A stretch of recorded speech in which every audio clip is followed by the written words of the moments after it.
All unbeaten runs come to an end at some stage, but it was the manner of that on Tuesday night that surprised me. Yeah, it surprised me as well, Trevor, truth be known. I think it surprised a lot of people.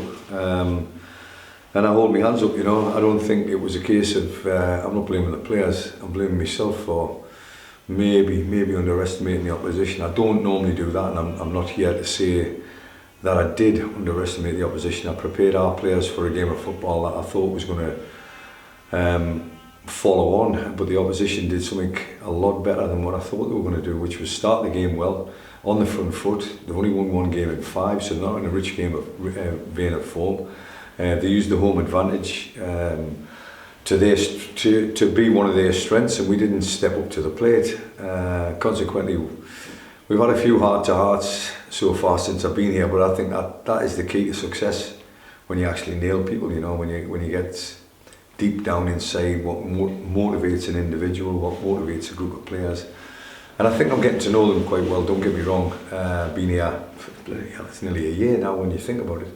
But we've changed a lot of personnel in that year, and that's no excuse by any stretch of the imagination. But we're a little bit thin on the ground in terms of numbers, and you need your big players when you go to places like Kings Lynn on a Tuesday night. But I also look at that league table, and I think the level of inconsistency, you know, in the National League North is quite alarming, and we've just got to get back on that consistent trail. You know, to go 8 games without defeat and winning 6 of them is a lot to talk about, but it's on the back burner. You need to address the next one, and that's what we didn't do. I think we were maybe thinking we'd cracked it, and you'd never ever think that in this game of football. It just comes back to haunt you.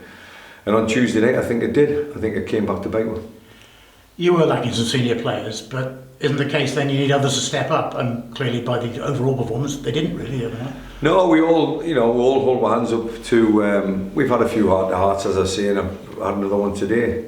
We had a video session today which pointed out a number of things to a group of individuals that normally come forward with things. You know, they come forward with the answers, and then when they don't come forward with the answers, me as an experienced manager should have the answers. And I'm looking at the squad and who's coming back, and fortunately we've got Zach Brown back from a suspension. We've got Paul Downing that's back from injury, which is a massive step forward for him.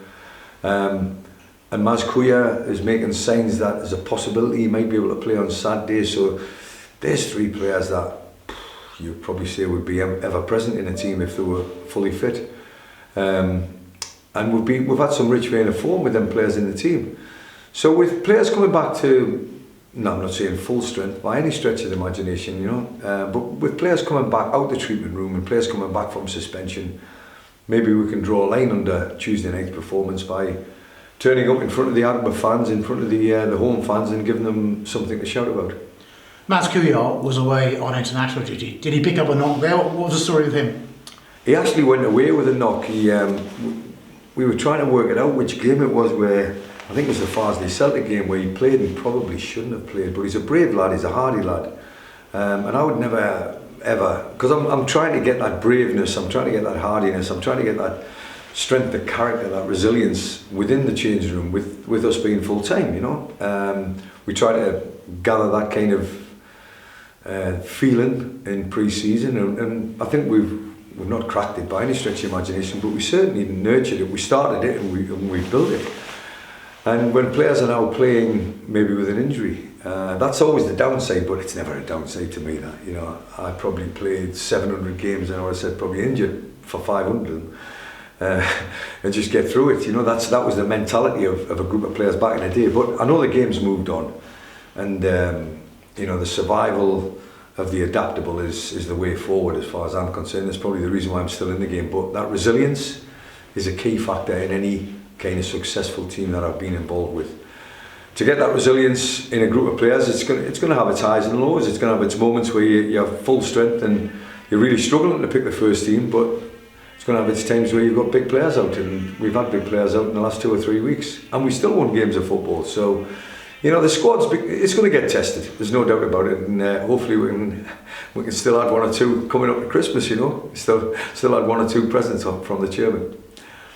Paul Downey, you mentioned, is on his way back. That's a good thing, obviously, because I think he can play Saturday, but then you're going to be missing Cam Candola for one game, certainly, aren't you?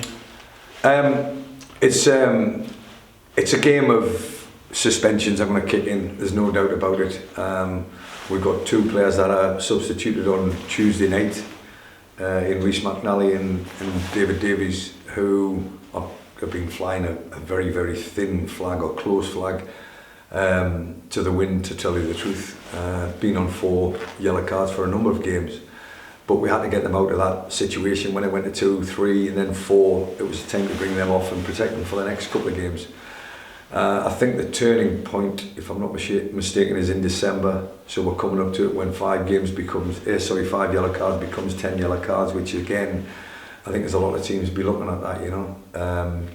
But Cam Candola, yeah, we'll have him for Saturday.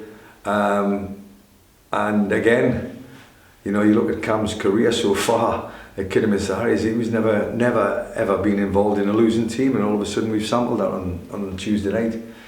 And it was a learning curve for him, because you get judged on these games. You know, people look at you. Yeah, you can play football. You can, you know, when the going's tough, it's when you get questioned as a defender and you start looking at people.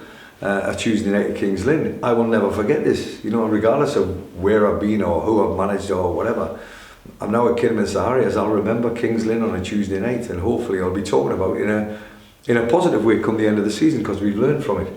Good players learn from their moments. Bad players just stick in that horrible rut and don't come out of it. But the good players that we've got at this football club will learn. 3 other players who've been carrying injuries. If you can update us on those, Rhys Devine, Toppy Obaday is another one, of course. Where was I going with that? Ben Beresford is the other one. I'm glad you remembered them. I tend to forget them when they're in the treatment room. But Toby's been on the training ground running today, which is a positive sign. When it's a hamstring, it's always nice when you see them stretching their legs. He did a couple of kilometres, I think, at a reasonable pace. So Toby won't be far off. But I think Saturday might be a bridge too far. Probably a comeback game would be possibly the failed game. Rhys Devine again, possibly the failed game, but not Saturday for sure. And Ben Beresford, he's getting treatment at Blues at the moment. They tend to have took over his treatment by looking after him. I think they've got a club doctor, and something that we can't boast, unfortunately, at this level. So they've got a club doctor, and he needed medical help, scans and stuff like that. So I'm looking forward to. Ben's on loan till the end of the season, so I'm looking forward to see when his comeback date will be, and it'll be a call into Blues probably early next week to see if there's a positive date on that or positive spin on that. So Ben won't be available for Sunday for sure.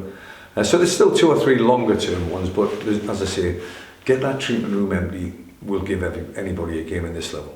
Is Ben's a recurrence of the previous injury, or is it something different? It's something different. It's more of a ligament in the ankle than a hamstring. The hamstring lasted a little bit longer than I thought it was going to last. I think it was originally 8 weeks it was supposed to be, but it became a 10 or 11 weeks, so it's been a long time.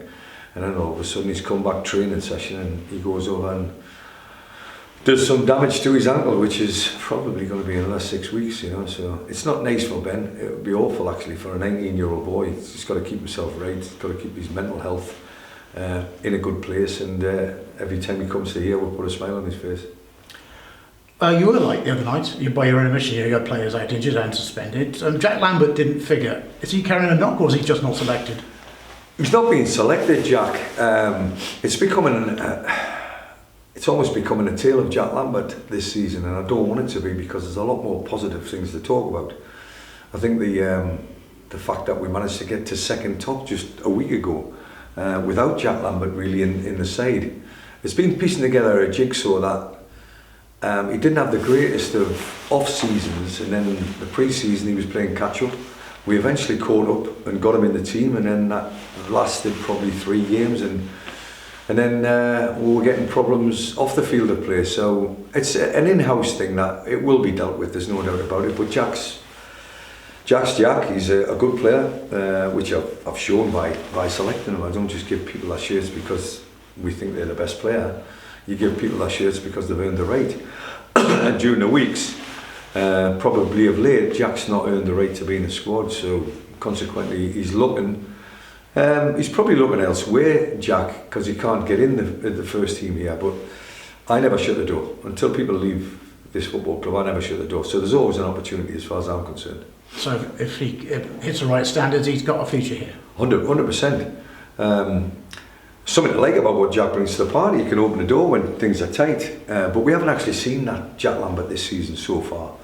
But again, I don't want it to become the Jack Lambert story. I want Kidderminster Harriers fans to be boasting about or talking high up or bigging up everybody that's actually on the field of play that are actually playing for Kidderminster Harriers and doing well for Kidderminster Harriers, because the more we focus on the first team, I think the more chance we have of winning games of football. Saturday is all about, for me, putting a marker back down where we were. 8 games without defeat and winning 6 of them. An uncharacteristic performance on Tuesday night at Kings Lynn. We found out the reason, we think, for that, and it can be a technical issue, but at the end of the day we didn't turn up. We admit that, but we'll tell the Kidderminster Harriers fans on Saturday that we'll put that right by turning up on Saturday. And they can be very difficult to break down, Leamington, as well. They're very much so, very much so. There's massive respect for them, what they give. I think they've got the league's leading goal scorer as well, so when you're difficult to break down and you've got somebody that can put the ball in the back of the net, it's a danger. So we'll be prepared for what Leamington can... is it Leamington or Leamington? It's Leamington, definitely Leamington. There we go. What Leamington can throw at will be certainly prepared for, but we want to put behind us what happened on Tuesday night, and hopefully the players will do exactly that on Saturday. I hardly dare ask this, given the injuries you've already got, but no one else picked up a knock at Kings Lynn, did they? No, I just had a broken heart on Tuesday night. That's about it. The consequence of me losing quite often in front of the camera, I become a little bit more honest than what I should be, but honesty, there's nothing wrong with that. We're coming to that time of year where everybody judges you, whether you're going to be there come the end of the season. I think the halfway point is, if I'm not mistaken, Radcliffe on the first day of January, or the first game in January, which is the halfway mark. And I'm going to tell you this, Trev, it might be the first time I look at the league table to see where we're at. But people keep telling me we're doing well, so I'll keep up with that. Final point, whatever escaped your attention, of course, Hull City, there's a vacancy there. Have I applied? Have you thrown your hat in the ring? It's a club that's been close to my heart for a long, long time. I think we've moved on a long, long way since the days back when we made the heady heights of the Premier League after a 104-year history in the lower leagues. But we're talking about Kidderminster Harriers now, so we'll focus on that. And if Hull City come knocking at my door, the first one I'll speak to is the chairman. Thank you very much. Just wanted to throw a quick word your way about the achievements of the women's first team here. They enjoyed a great night last night into the third round of the FA Cup for the first time ever, and they've got a big game to come as well. I mean, it must please you to see all aspects of the club thriving. Very much so, Matty. I think success breeds success in every department, whether you're talking about the ladies or whether you're talking about the juniors, the academy that we've got here, the staff that we've got here. Winning games of football is part and parcel of our lives, and regardless of who's in that competition or what's in that competition, it's so important that we focus on everybody. We don't just focus on us in terms of the first team here. It's great to see the ladies doing well. I'm promising that I will be paying some attention in terms of going to one of the games at some stage, but unfortunately I've been busy of late with a new daughter that's come into my life, but I promise the players I'll stop talking about my new offspring. But one day hopefully she'll be playing for Kidderminster Harriers ladies, and it'll be in the FA Cup. There'll be a big underdogs, I'm sure, against Blackburn and next round, who obviously play in the Championship. But what about being an underdog, and what word of advice would you have for them?